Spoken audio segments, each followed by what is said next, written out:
What's up everybody, I'm Matt. And I'm Beth. And today we're going to be reviewing the interior in the 2021 Volkswagen Atlas.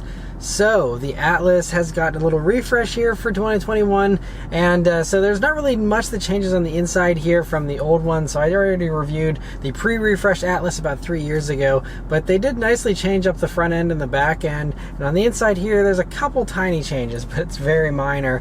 But the first thing that strikes me about this interior is just lots of black plastic and doesn't feel very nice. Yeah, definitely a lot of plastic. It's really crazy because with other competitors, they have so many different materials that just make it look that much nicer, and this just looks like a ton of plastic. Yeah, I mean, all the newest stuff, and even some of the older stuff, still has some type of wood, there's some type of metal, and real metal, by the way. You know, I mean, this, you have a couple tiny little things with, you know, around the shifter and the engine start button, but I mean, just so much black plastic. Nothing's really padded aside from just the basic elbow points.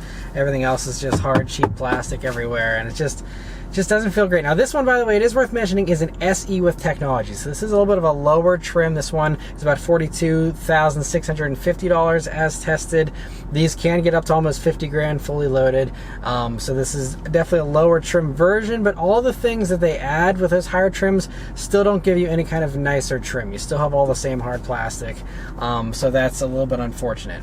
But anyway, first thing, sitting down in these seats in the Atlas. Now these are leatherette seats. You have to go up to, again, the $49,000 Atlas to get real leather seats.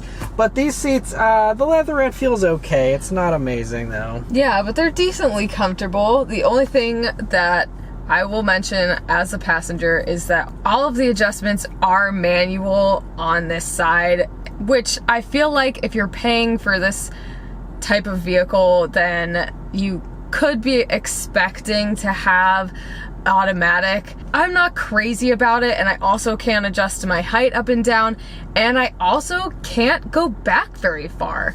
Yeah, it's kind of weird that it just doesn't seem like it gives you a whole lot of legroom there.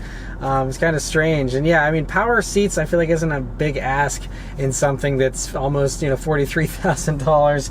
I know this is a huge vehicle, but still, I think, you know, some of the others probably will give you power seats at that price point. And also, these seats are heated, but they are not ventilated. That is also reserved for that $49,000 SEL premium model. So that's another thing you miss out on, whereas you have mid $40,000 competitors that do offer cooled seats. This, you just have the heated seats. There is no heated steering wheel, by the way, either. That is another feature reserved for higher trims. But moving on to the steering wheel here in the Atlas, it is really nice. Now this R-Line version has this perforated steering wheel and the R badge on it. A little bit of a sportier design. I really like the steering wheel. This is Volkswagen's new wheel, and this is the main improvement here for the interior of the Atlas for 2021. And you know, the buttons here, it's just painted to look like metal. It's not actual metal or anything, but it still is a nice looking wheel and has a nice feeling. I like the flat bottom to it. The gauges here in the Atlas, again, this is an underwhelming one because this does not have the digital cockpit. That is something you get in higher trims of the Atlas. Once again, if you want to see what they look like, I actually did already review those gauges in the old Atlas back in 2018, so you can go watch that to see what those look like. But these analog gauges are okay. It's the same thing you get in any other Volkswagen over the past, you know, 5-10 years. You know, it's pretty dated and simple, but for some people that'll be just fine. They don't care. If you're one of those people, this will be fine. If you're not, you know, just keep in mind a lot of the competition does offer digital gauges without going up to a $49,000 price point, and so that's something to keep in mind. Coming over to the center of the dashboard here, right up top, you actually have this nice large bin, which is a nice little bonus space you don't really get in a lot of the competition. But coming down, you have the 8-inch Volkswagen touchscreen, and this screen's really nice. I do like it. This hasn't really changed over the past few years, so this is the same as it was in the original Atlas. And I do like how you have these capacitive touch buttons. They're fairly easy to find, and I also love how whenever your finger approaches the screen, it automatically comes up with extra options there, which is very cool. The only thing that annoys me a little bit is whenever I'm changing radio stations, I have to actually press the tune knob after I scroll to the station in order to actually have it change the station. So just one extra tiny little little step, very minor, not a big deal. It does have Apple CarPlay and Android Auto integration, and this one also has the standard, I think it's a 6-speaker stereo. You again have to go up to those higher trims to get a better Fender 12-speaker stereo in those higher versions. But this speaker system, I listened to it a little bit. It sounds okay. It's totally fine. Shouldn't be a big deal. Yeah, I do really like this screen. It is pretty nice, and it is something that is a little bit more updated in this car, seeing as all the other stuff doesn't really seem too updated. Yeah, and that is one interesting thing too, is this screen is a little bit lower. A lot of the other screens these days, like in the Telluride, Palisade, they're all up a lot higher, which is easier because it means you don't have to take your eyes off the road as much, but some people hate having screens popping up like iPads on their dashboard.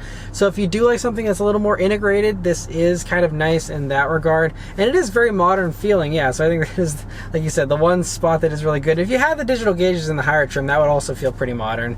But then moving beyond the screen though, you come down to the climate controls, which are about the same as any other Volkswagen in the past 10 years. Nothing to write home about there, but it's just 3 basic knobs, a couple buttons, very easy to handle. And if you're someone who's been in Volkswagens for many years, you'll like the familiarity, but just not as impressive as some of the newer stuff out there, but gets the job done. And then as far as storage space here in the Atlas, it's you know, pretty good for this segment of vehicle. I don't know if it's the best, but it's pretty good. So you have large pockets here in the doors with a bottle holder. Like I said, you have that spot up here on top of the dash, and then you have a pretty deep center cubby, which has a power outlet, 2 USB jacks, and an auxiliary jack all right in there. And it's nicely rubberized, but it's really an aggressive slope. So just keep in mind, if you do put something in there, it's just going to slide all the way down to the bottom, because it's everything's going to kind of collect there at the base of it because it's such an aggressive slope. You can also get a wireless charging pad now for 2021 in the Atlas, and that's where that would be as well if you go for a high enough trim. So that's a nice little inclusion that they did to help, you know, modernize this interior a little bit, which is nice. And then you have your 2 cup holders, and then you have the center armrest, which is nice and softly padded. I like the contrast stitching there on it. And yeah, it's not too bad. It definitely works. Yeah, and I think it's long enough and everything, so it's supportive. Anyway, you open that up, and then you will see a fairly deep cubby. It's really wide, and you know, pretty good space there. You have a USB jack for charging as well in there, and so I'd say this is like par for the course. So there's some stuff like the Toyota Highlander, which is a little bit smaller and a little more frustrating to use than this. So this is, you know, better than like that, I'd say. But then you have stuff like the Honda Pilot, which has just a massive center area here. You can fit all kinds of stuff. I think the Pilot still wins as far as interior storage up front. But this is still pretty good, and I think slightly more space than you probably get in a Telluride or a Palisade as well. So good amount of space there. And also, speaking of other areas where you have plenty of space, the back seat here in the Atlas, very spacious. Second row, we'll start there. So with that second row all the way slid back, I have, I don't know, 8 or 9 inches of legroom to spare. I mean, it is a ton of legroom.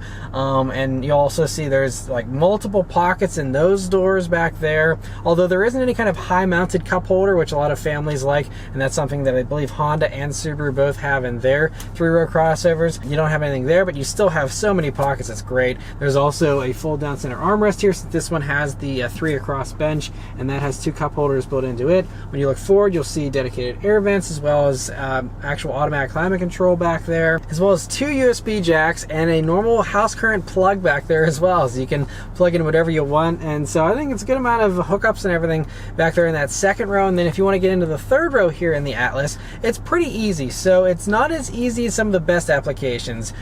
Kia, Hyundai, and Honda all have a button you press and it automatically goes forward. This has a little latch, but it is easier to use than like Toyota's latch in the Highlander and Subaru's in the Ascent. This one takes a lot less muscle. You just can literally use one finger to flip up that lever, and then that whole thing slings forward. And this is, I believe, the only 3-row crossover that whenever that second row does move forward, it actually keeps the seat back in its normal position. So you can have a baby seat still in that seat and move the whole thing forward to get people into that third row. So it's a lot more convenient if you do have a car seat there. But otherwise, once you get into that third row, it's a good amount of space back there. So if you have this seat, the second row, all the way pushed back, again, me being 5'9", I can fit still back there, but my knees are like jamming into the seat back, so it's not super comfortable for long drives, but you could conceivably fit 7 adults in here very easily, at least for short trips. But if you're willing to have your second row passengers compromise on legroom a little bit, even with the second row slid up a little bit there, at that point I have an inch or so of legroom in the third row to spare. Plenty of headroom in that third row as well. There's also dedicated air vents back there, multiple cup holders, as well as cubbies on both sides of that third row. So that's really great for those occupants. And then even with that second row slid up a little bit more, you still have like 3 to 4 inches of legroom for that second row occupant. So still plenty of space. And that's one of the areas where the Atlas really, I think, hits a home run, is the space, because it is a little more spacious than some of the competitors, especially stuff like the Mazda CX-9. That's definitely a smaller third row, and there's some others that are a little more cramped, but I think some of the best in the segment, like, again, my favorites are the Telluride, the Palisade, and the Pilot. All three I think are about as good as far as space goes as the Atlas is here. So it's not best in class by any means here, but I think it is towards the top of the pack for sure.